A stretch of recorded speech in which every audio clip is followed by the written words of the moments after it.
want to free this poem from every linguistic chain. I do not want it to have a rhyme scheme and maybe not even a name. I am not going to categorize it nor place it in a social frame. I'm going to make it as amorphous as the wind. Its words so hard to tame. In the world of words, in the world of words, in the world of words, metaphors just be bullying on similes, making them pick up trash in abandoned yards in front of all the parts of speech at the bus stop. Nouns just claim everything, and the adjectives just hang around them and listen. These adjectives have the power to ruin your name or make you powerful in the world of words. I'm going to make it run in the streets. I'm going to make it run without having any commas to stumble upon. It's going to run without having any full stops, checkpoints, or brackets to wait on. This poem will not have a passport nor any other filthy document to get a stamp on. In the world of words, the verbs just can't sit still, always instigating. Little Epiphany looks so pretty with her barrettes buttoned to her braided head. She wears poodle sweaters and swears she's the cutest girl in PS 102. She passes by all the boys in the hall, so obviously eager for attention that they don't even notice her anymore. And so the next day, she'll cake on a little bit more makeup. And the day after that, she'll inch her skirt up a little bit higher. And the day after that, she'll do whatever it takes for them to notice her. It's going to travel from land to land. It's going to sip tea with the Queen of reigning England, then take a walk upon Rio de Janeiro's beachy sands. And when in Beirut, it's going to sip coffee on balconies, refraining from discussing politics, no left or right hand.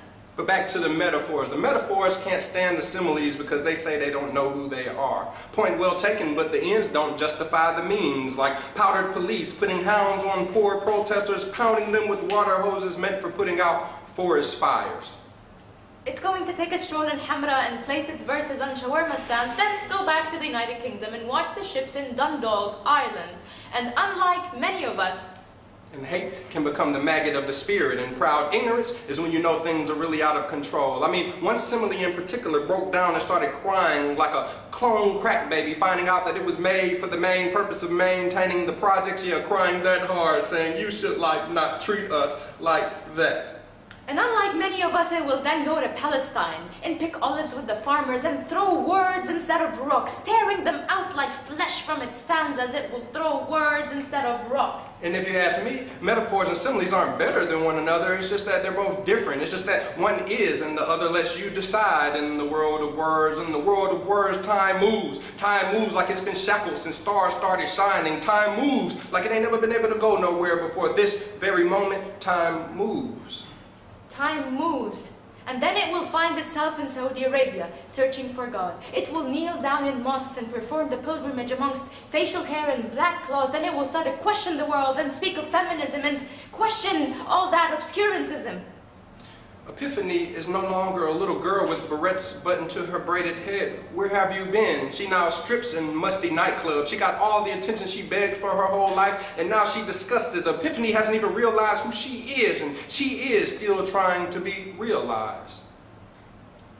See, my poem will speak different languages, yet would always communicate the same things. It will be the long lyrical ballad, the short Japanese haiku, and the faraway voice that sings. The verbs are now the movers and shakers in the world of words. They toss tins at her in attempts of touching truth. It doesn't hurt as bad when she closes her eyes, so she dances for them blind. And time moves like it ain't never been able to go nowhere before this very moment. My poem will grow. My poem will spread its verses like wings. My poem will not change the world, yet would definitely change whatever it is that the world brings.